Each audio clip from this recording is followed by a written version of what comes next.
Again Jamshedpur F സിക്ക് ഒരു മത്സരത്തിൽ വിജയിക്കാൻ സാധിക്കുന്നില്ല. പക്ഷേ ഒരു ഡ്രോ സ്വന്തമാക്കാൻ സാധിച്ചു മുംബൈ സിറ്റി എഫ് സി എന്ന ടേബിൾ ടോപ്പേഴ്സിനെതിരെ എന്നുള്ളതും ഒരു കാര്യമാണ്. പക്ഷേ ജംഷഡ്പൂർ എഫ് സിയെ സംബന്ധിച്ചിടത്തോളം ഒരു ഹോം മത്സരമായിരുന്നു. Jamshedpur F C 1, Mumbai City F C 1 എന്ന നിലയിലാണ് ആ മത്സരം അവസാനിച്ചത്. നമുക്കറിയാലോ ജംഷഡ്പൂർ എഫ് സി ഇപ്പം ഖാലിദ് ജമീലൊക്കെ വന്നതിന് ശേഷം നല്ലൊരു മുന്നേറ്റമായിരുന്നു. പക്ഷേ ഒരു നല്ല തോൽവി മോഹൻ ബഗാനെതിരെ കഴിഞ്ഞൊരു മത്സരത്തിൽ നേരിടേണ്ടിയൊക്കെ വന്നിരുന്നു. മുംബൈ സിറ്റി എഫ് സി നമുക്കറിയാം നല്ല രീതിയിൽ കളിച്ച് വന്നിരുന്ന, വിജയങ്ങൾ സ്വന്തമാക്കി വന്നിരുന്ന ടീമാണ്. അവർക്കെതിരെ ഒരു ഡ്രോ സ്വന്തമാക്കാൻ സാധിച്ചു. പ്രത്യേകിച്ച് ജംഷഡ്പൂർ എഫ് സി ആണ് ഈ ഒരു മത്സരത്തിൽ ആദ്യം സ്കോർ ചെയ്യുന്നത് എന്നുള്ളതാണ്. അതൊരു നല്ല ഗോൾ തന്നെയായിരുന്നു. ഹാവിയർ സിവേറിയോ രണ്ടാം പകുതിയിലാണ് താരം എത്തിയത്. സനാൻ്റെ പ്രീ അസിസ്റ്റ്, ഉവേസിൻ്റെ അസിസ്റ്റ്, അങ്ങനെ സിവേറിയുടെ ഒരു ജസ്റ്റ് എ ടച്ച് അത് ഗോളായി മാറി.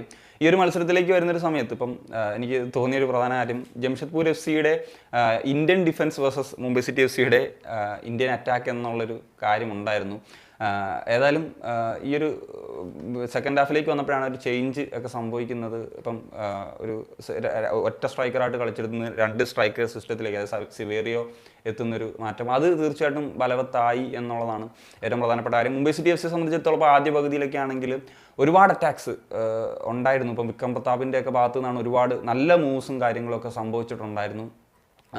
ആ ഒരു ഇപ്പം സെക്കൻഡ് ഹാഫിലേക്ക് വരുമ്പോൾ ചാങ്ദെ നേടിയ ഗോളാണെങ്കിലും വിക്രമിൻ്റെ ഒരു കോൺട്രിബ്യൂഷൻ, ഒരു അസിസ്റ്റ് അവിടെ ഉണ്ട്. അവിടെ ഒരു ഇന്ത്യൻ അസിസ്റ്റ് ആണ്, അതുപോലെ ഒരു ഇന്ത്യൻ ഗോൾ സ്കോററുമാണ് ആ ഒരു മത്സരത്തിൽ ഉണ്ടായത് എന്നുള്ളതും ഏറ്റവും പ്രധാനപ്പെട്ട ഒരു ഫാക്ടറാണ്. അതാണ് ഈ ഒരു മത്സരത്തിൽ മുംബൈ സിറ്റി എഫ് സിയുടെ നോക്കിക്കഴിഞ്ഞാൽ ഒരു കോൺട്രിബ്യൂഷൻ നോക്കുക, അതായത് ആ ഗോള് വന്നതിൽ അസിസ്റ്റും ഗോളും ഒരു ഇന്ത്യൻ പ്ലേയേഴ്സ് ആണ് എന്നുള്ളതാണ്. ഏറ്റവും കൂടുതൽ ഗോൾ കോൺട്രിബ്യൂഷൻസ് കൊടുക്കുന്ന ഒരു ടീമായി മുംബൈ സിറ്റി എഫ് സി എന്തുകൊണ്ട് മാറുന്നു, ഒരു ഇന്ത്യൻ അറ്റാക്ക് കൊണ്ട് കളിച്ചിട്ടും ഗോൾ സ്കോർ ചെയ്യുന്നു എന്നുള്ളൊരു കാര്യം. ഏതായാലും ഈ ഒരു മത്സരത്തിൽ പറഞ്ഞാൽ പൊസഷനൊക്കെ മെയിൻറ്റെയിൻ ചെയ്ത് കൂടുതലും കളിച്ച മുംബൈ സിറ്റി എഫ് സി ആയിരുന്നെങ്കിലും ഒരു ജംഷഡ്പൂർ എഫ് സിക്ക് ജയിക്കാൻ വരുന്നത്, പ്രത്യേകിച്ച് ഇപ്പം സെക്കൻഡ് ഹാഫിലേക്കൊക്കെ വരുന്നൊരു സമയത്ത് സിവേറിയയ്ക്ക് 2 നല്ല ചാൻസസ് ഉണ്ടായിരുന്നു. ഒന്ന് നിഖിൽ ബേർള കൊടുത്തൊരു ഒരു നല്ലൊരു ഓപ്പർച്യൂണിറ്റി ആയിരുന്നു, വേറെ ആരും ഇല്ലായിരുന്നു, 1-on-1 സിറ്റുവേഷൻ ആയിരുന്നു. അതുപോലെ തന്നെ ജെറമി മൻസോറോ കൊടുത്തൊരു ചാൻസും അതും നല്ലൊരു അവസരമായിരുന്നു. രണ്ടും അദ്ദേഹം പുറത്തേക്ക് അടിച്ച് കളയുന്ന സാഹചര്യമാണ് വന്നത്. മുംബൈ സിറ്റി എഫ് സിക്കും ഒരു 1-1 നിൽക്കുന്ന സമയത്ത് ഒരു അവസരം ഉണ്ടായിരുന്നു, 2-ലേക്ക് ലീഡാക്കാനുള്ള ഒരു അവസരമൊക്കെ ഉണ്ടായിരുന്നു.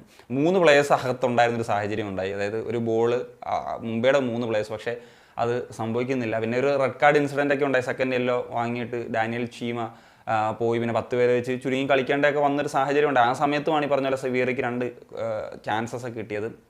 ഏതായാലും Mumbai City F C top of the ടേബിളിൽ തന്നെ നിൽക്കുന്നു. തോറ്റിരുന്നെങ്കിൽ ഒരു പക്ഷേ ഒരു പോയിന്റ് കുറഞ്ഞ ഒഡീഷയ്ക്കൊപ്പം തന്നെ ആ ഒരു പോയിന്റ് ചെയ്ത് വന്നു, എന്നാൽ ഒരു point ലീഡാകുന്നു.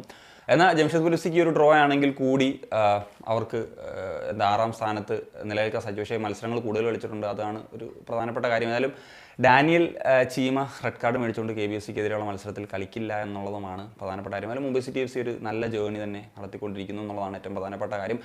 So that's it case. അപ്പം നിങ്ങളുടെ പ്രിൻസിപ്പൽ പാടും കമ്പസ് ചെയ്യാൻ പറ്റുക. എനിക്കാണ് ശരി.